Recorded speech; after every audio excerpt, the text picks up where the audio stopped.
Hi, I'm Anne-Marie Oomen, writer, teacher, and author of the forthcoming book, Love, Sex, and 4-H, which will be launched right here in Traverse City at the newly restored historic Barnes Park on April 18th. I invite you to join me.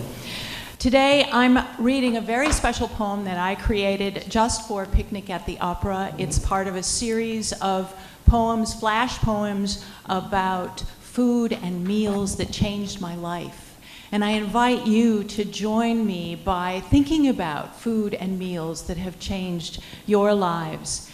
For the second segment of Picnic Poetry, we also have an amazing guest, Robb Astor, who is the winner of the 2014 Michigan Writers Chapbook Contest, and he will read from his book, Bitter Daga. I'm so pleased he could be here. The piece I'm going to read today is called Good Friday in Tuscany, and it's about a tasting, and you'll hear the cyclical nature of this poem. Good Friday in Tuscany.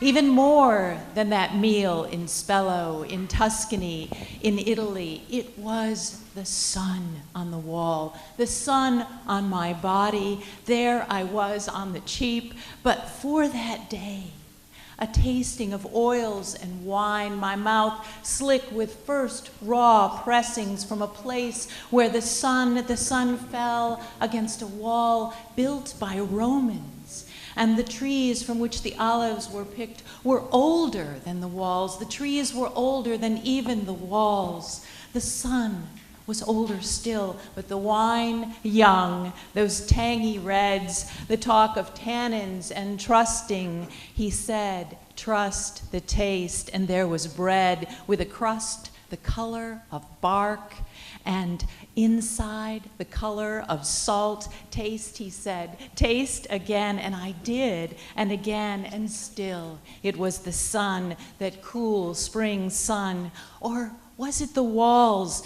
It was the stone walls. Or was it Good Friday, when there would be ceremony and prayer? And those Italians, they saw how I drank it up, the wine, and sipped the oils and the soup, and they spoke of olive trees older than walls, and of the soup laden with ancient wheat, and finally of the sun again, and I leaned against the stones, letting the light enter my body, and it was Good Friday, and I was not suffering. I was eating a meal of bread and oil, and tasting wine the color of blood.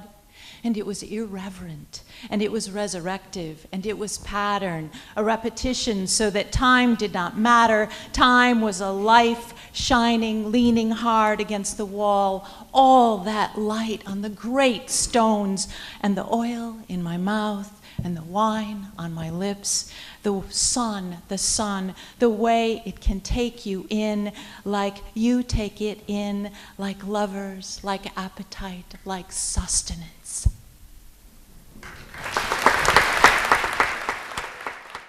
The poem that I'm going to read today is actually one that I put together for the show as well.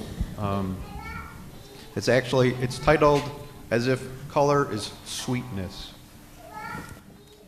The way she paints cantaloupe, have in morning's long light, as if color is sweetness, worked into the wounds of her old wooden table.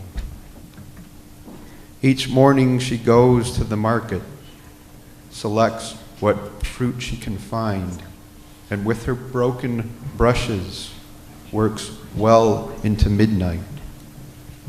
She understands the sun departs, much in the same way it appears, mingling its orange strands among streaks of shadow spilled on the floor. And in this light, she takes her last peach, gives it a new color. Over and over she does this, slicing cantaloupes, peaches, pears, until she sees what she's searching for. It is the color of mango held in her first love's hand.